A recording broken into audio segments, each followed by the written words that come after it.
Bonsoir à tout le monde.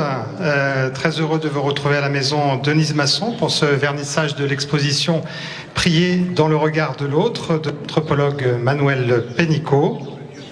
Dans le lieu de l'autre, excusez-moi. Il avait été en 2017 commissaire de l'exposition Les lieux saints partagés qui s'était déroulée au Musée des Confluences en partenariat avec le MUSEM et la Fondation nationale des musées du Maroc. Donc Manuel est anthropologue, chargé de recherche au CNRS et spécialiste des relations interreligieuses.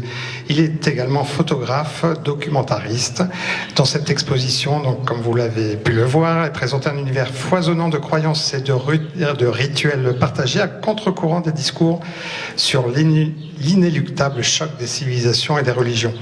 Donc sur cette thématique, Manuel Pénicaud viendra à l'Institut jeudi 12 mai à 18h30 pour une conférence. Donc je vous invite à nous y retrouver, donc jeudi prochain à 18h30. Voilà, je vous présente à ma gauche Clélia Chevrier-Kolachko, qui est la conseillère de coopération et d'action culturelle de l'ambassade de France, donc la chef de coopération, et la directrice générale de l'Institut français du Maroc, qui va nous dire un petit mot. Ensuite, Manuel conclura. On est dans le riad de Denise Masson pour l'exposition Prier dans le lieu de l'autre de l'anthropologue français Manuel Pénicaud, une très belle exposition sur les lieux saints partagés. Et donc voilà, cette expo va nous présenter un petit peu ce dialogue interreligieux entre les différentes religions monothéistes et ces lieux saints partagés qui existent et qui sont mis en avant dans cette exposition pour montrer qu'il n'y a pas que les conflits dans la vie, mais il y a aussi des choses qui réunissent. Et voilà, c'est important pour nous de montrer cela au sein de ce riad, qui est un riad spécialisé dans le dialogue interreligieux. Nous avons le plaisir d'accueillir ici à la maison Denise Masson l'exposition Prier dans le lieu de l'autre de l'anthropologue Manuel Pénicaud. C'est une exposition qui nous parle du dialogue entre les cultures et les religions, et c'est quelque chose qui nous tient à cœur à l'Institut français du Maroc et particulièrement dans cette maison qui est une maison du dialogue des cultures, du dialogue des religions, une maison où nous travaillons à faire se rencontrer et dialoguer toutes les personnes et à ainsi soutenir la paix et la culture. Aujourd'hui, je présente un projet, donc un regard photographique sur le thème des fréquentations des mêmes sanctuaires par des fidèles de religions différentes. Donc ce qu'on appelle globalement ou généralement des lieux saints partagés.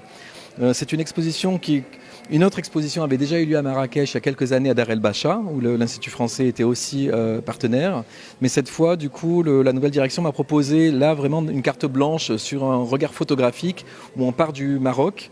On parle notamment à travers ces photos des croisements judéo-musulmans, mais aussi on se déplace vers la Tunisie et du Maghreb. Ensuite, on va vers le Moyen-Orient, on va parler de Jérusalem, on va passer en Syrie, on va passer aussi en Turquie, on va repasser par les Balkans, mais aussi en France, où en fait il existe des sanctuaires qui sont ouverts à des fréquentations de fidèles de religions différentes. Parfois, on croit qu'un lieu appartient à une seule religion.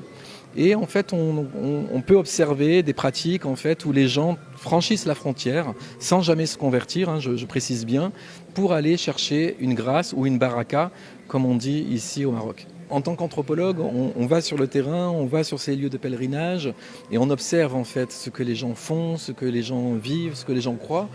Et on travaille en général avec un carnet, avec un stylo.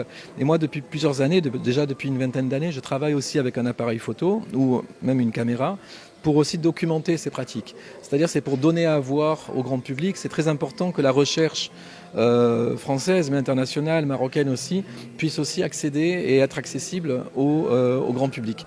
Donc c'est un peu la volonté de cette exposition et j'espère qu'elle voyagera au Maroc, dans d'autres instituts français, parce que c'est un message aussi de tolérance et de coexistence important.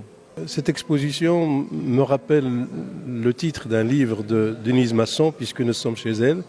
Ce livre portait le titre de Les trois voies de l'unique, c'est-à-dire il a travaillé sur les trois monothéismes. Et je ne suis pas étonné que ces différentes religions puissent prier sur les mêmes lieux et partager leur lieu de prière. Ça a été toujours comme ça tout le long de l'histoire. et il n'y a pas de raison que ça continue. Et cette exposition montre la diversité et la volonté de partager entre les trois monothéismes leur lieu sacré de prière. Et le photographe et le commissaire de l'exposition ont réussi à illustrer cet état d'esprit qu'on trouve dans le livre, encore une fois, les trois voies de l'unique de Denise Masson, parce qu'il y a trois voies pour arriver à Dieu, se présenter devant lui en choisissant le judaïsme, le christianisme ou l'islam.